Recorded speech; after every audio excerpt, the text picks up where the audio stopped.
Hey, aren't you going to contribute more around the house? If you're going to be that kind of wife, maybe you should just leave. I sat there, stunned by my mother-in-law's harsh words. Her cold, intense gaze bore into me. Francisco has us, and we don't need you anymore. You always look tired and seem to accomplish nothing, chimed in my unhelpful sister-in-law with a dismissive tone. This is too much, Francisco. Don't you think your mother and sister are going overboard? I pleaded. I'm doing my best too. When I sought help from my husband, he responded with a demeaning attitude. I agree with my mother and sister, Francisco interjected. I'm busy with work, and it's becoming a problem if you don't help with the chores. Besides, my relationship with the new part-time girl is progressing, and you're just baggage. Can you quickly pack and live somewhere else? Shocked by Francisco's words, I glanced at the three of them. They all seemed to blame me. A surge of rage welled up in my chest. I took a deep breath, calmed myself, and said, I understand. I need some time. My in-laws, who had once relied on me, were now falling apart. My name is Michelle, and I'm 32 years old. I work diligently, both at my job and in household chores. While it's not uncommon for women to continue working after marriage, I truly love my job and strive to succeed in the company I joined right after college. One morning, as I was getting ready for work, my husband, Francisco, approached with a pleading look. Michelle, can you take care of this? He handed me a file crammed with receipts and bills. You should manage the cafe's finances properly. I smiled and responded, sorry, but I'm really bad at that. I met Francisco while he was working part-time at a cafe I frequented. After a few chats, we began dating and eventually talked about marriage. Now, Francisco owns the cafe, but despite his ability to run the business, he struggles with paperwork and always asks me to handle the accounting. As I sighed, my mother-in-law added, Michelle, I suddenly feel like eating Chinese food tonight. Could you rinse the rice well? Also, Mia and the kids are coming this weekend, so we need to plan their meals. Sure, I got it. I nodded to my mother-in-law's request and hurriedly left the house. Before marriage, I was excited about my new life with Francisco. However, he suggested, my mom's lonely by herself. Why don't we all live together in our big house? So now I reside with his mother. To put it lightly, she's not proficient in household chores. When we moved in, the house was a bit of a mess.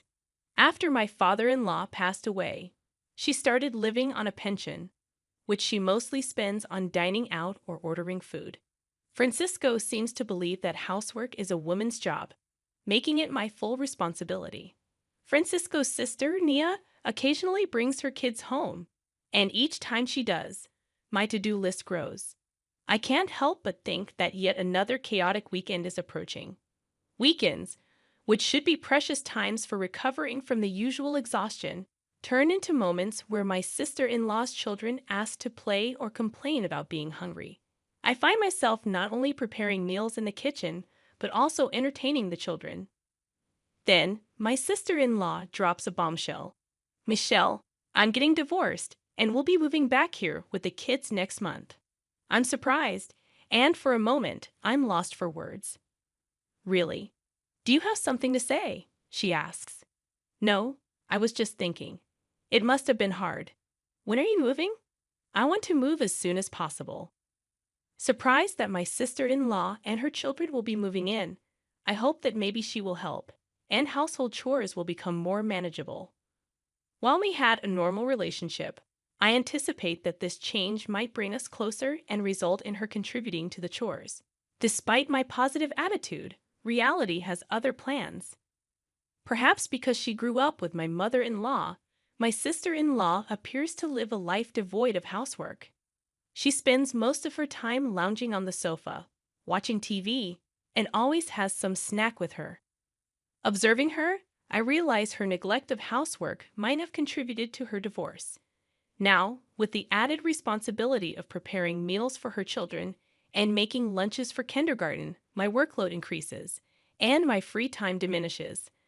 I had hoped for her assistance, but it's disappointing that it turns out to be a swing and a miss. Then there comes a time when my work at the company suddenly becomes hectic. Every day, I start work early, do overtime, and return home exhausted to find the room overflowing with things, with no space to even walk. Seeing this scene each day, waves of fatigue wash over me. On top of that, my mother-in-law and sister-in-law complain, asking if dinner is ready yet or why I'm home so late. When I struggle to manage household chores, they coldly remark, "Michelle, there's a mountain of laundry waiting. Don't slack off just because you're busy." I internally protest, "Mother-in-law, I'm really trying my best." But before my sister-in-law can say anything, I frequently opted to keep my thoughts to myself. "Michelle, are you standing up to your mother-in-law? That's a bit bold. But for the sake of the children, please try a little harder to make homemade meals," suggested my sister-in-law. I couldn't help but respond, "If you have so much free time at home, why don't you help out once in a while?" While doing household chores, I overheard Francisco's sister saying, "Haha, Francisco owns a store, so Michelle doesn't need to work, right? If that's the case, maybe you should try a little harder at home." Behind their words, I felt the mounting pressure that I should be doing more. That night, at the peak of my stress, I decided to speak my mind to Francisco. "I've been so busy lately, and neither your mother nor your sister is helping out with household chores. It's really hard." "Michelle, you're not speaking ill of our family, are you?" Francisco's eyes sharpened a bit, and I braced myself. "That's not what I mean, but it's hard for me to do everything by myself. If you helped out once in a while, things would be a little easier for me. I'm busy managing the store. It's different from a regular job. Housework is the wife's responsibility, right?" Even though disappointed by his response, I sat and pondered. A good idea suddenly popped into my head, and I silently pumped my fist. I immediately grabbed my smartphone, opened my favorite online shop, and started adding necessary items to the cart. After completing the purchase, I went to bed satisfied. A few days later, my new electronic household appliances, which would become my lifelines, were delivered to our home. The latest washing machine, a cleaning robot that reaches every corner of the room, and a rice cooker that cooks delicious rice without much effort. Each of them was a savior, making my daily life just a little bit easier and more enjoyable. While setting up the new washing machine, my mother-in-law and sister-in-law suddenly appeared with surprised expressions. "Wait, Michelle, you got such a fancy washing machine, but the old one was still good, wasn't it?" Smiling gently, I replied, "The old one took a bit too long, and I heard this new one shortens the laundry time." Their gaze then shifted to the cleaning robot and the new kitchen appliances. "See, I've also upgraded these," I said, showing them off a bit. "All these things, cleaning robots and convenient cooking appliances." "Michelle, come over here for a moment," my mother-in-law said inside the room. Seeing the slightly surprised expressions of my mother-in-law and sister-in-law, I smirked to myself. Francisco sat next to me, and the four of us began our discussion. "Why did you buy so many things?" My mother-in-law raised her voice. "Do you really need all these new appliances? Isn't it just because you want to make things a bit easier?" she continued. "Well, I thought it would be nice if things around the house could run a bit more smoothly," I replied with a slightly troubled expression. But my mother-in-law chimed in, "Relying too much on machines, aren't we?" The sister-in-law waved her hand, but I responded, "The appliances we had can still be used. Francisco is working hard managing his store. Maybe you should be more frugal." Francisco nodded in agreement with his sister, and in a quiet voice I murmured, "Maybe you're right." There was a hint of anger in my mother-in-law's eyes, and I stumbled over my words. "Are you even considering our household?" "I really am, but I'm just a bit exhausted," I replied. My mother-in-law raised her voice, exclaiming, "Enough. I can't believe you're our daughter-in-law." My sister-in-law, with a disgusted look, added, "I'll watch over Francisco. We don't need someone like you here." When I looked at Francisco, he said coldly, "I understand what Mom and Sis are saying. It's a bit difficult to have a wife who doesn't do housework. Looking at Francisco's face, my heart felt heavy. He continued with a cold smile. I have my own store, so I decide how to use my money. But being with someone who spends on anything and everything might be difficult. I was shaken by his words, but I looked into Francisco's eyes and counted to 10. He added with a hint of cruelty. Also, I've noticed things have been going well with that new part-time girl. She's more attractive than you are now. Maybe it's time for you to pack up and find a new place to live. A fire of anger surged within me, though I didn't voice it. Taking a step back and calming myself, I replied after a deep breath, "All right. I'll look for a new home. That's better." "Finally, you understand. I'll feel much better without you around," he said smugly. Francisco signed the divorce papers that night, and I moved to a nearby weekly rental apartment with just the bare essentials and the divorce paper. No one tried to stop me when I left. Did they ever really care about me? After submitting the divorce papers at the city office, I found a stylish apartment to start fresh. During this time, an unexpected opportunity came my way. A promotion I had been putting off because of my family situation. I seized this chance and began working as a section manager. Every day, as I dedicated myself entirely to my job, I felt a renewed sense of accomplishment. In the midst of these busy days, my phone rang. The caller ID showed it was my former mother-in-law. I thought we had nothing to do with each other anymore, right? Without checking her message, I swiped to dismiss the call. My new life had begun, and I wouldn't look back at the past. A year flew by. One weekend, as I was relaxing in my room, listening to my favorite music, my phone rang again. To my surprise, it was my former mother-in-law. Wondering what she wanted after all this time, I picked up. "Hello, is something wrong, Michelle?" I finally got through. "I didn't think you would answer after so many calls." "Well, it's been a while." "What's going on?" I asked. She hesitated for a moment and then asked, "How's your new life?" Despite her probing tone, I replied cheerfully, "It's great. I love my new apartment, and work is going smoothly. I even got promoted and am living freely." "That's good, Michelle. Can you come back home?" I was taken aback and blurted out, "Why?" "We're struggling financially." I thought to myself, I knew it, and responded cautiously. "Francisco's cafe only makes about $1,000 a month, right? If no one else in the family works, things could be tough." "You knew about that?" she asked. Yes, Francisco's cafe wasn't doing well. I was fully aware of its financial situation since I handled all the accounting. But he pretended to be the successful owner without understanding the real state of his business. It was almost laughable how oblivious he was. I handled all the finances and procurement, so of course. I sensed her shock. "You knew and didn't tell us?"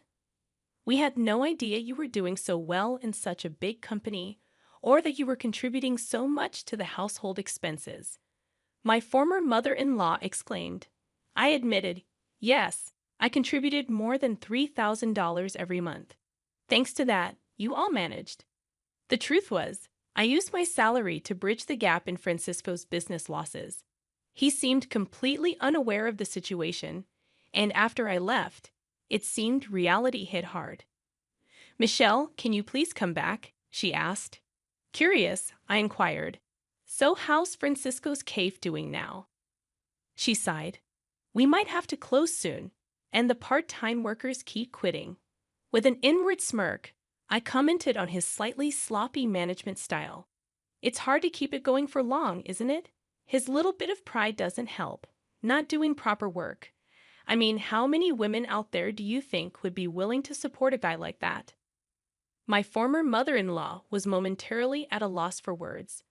I continued somewhat sarcastically, "Wait, I'm a bit busy now. Since you left, the house is a mess. It's chaotic with things everywhere." Confused, I asked, "Wait, what do you mean?" She described the disarray of their home with belongings scattered everywhere, looking like a storeroom. Without anyone to cook, they were eating out, which was costing a lot. The washing machine broke down. and it seemed like there's no room in the budget to buy a new one. Actually, the appliances that you took back, I was really relying on them, my former mother-in-law admitted. Puzzled, I asked, "Huh? Why is that?" "Those were for my convenience. Besides, I bought them myself, so it's okay for me to take them back, right?" She reluctantly agreed, "Yeah, I guess so. But I never realized housework was this challenging."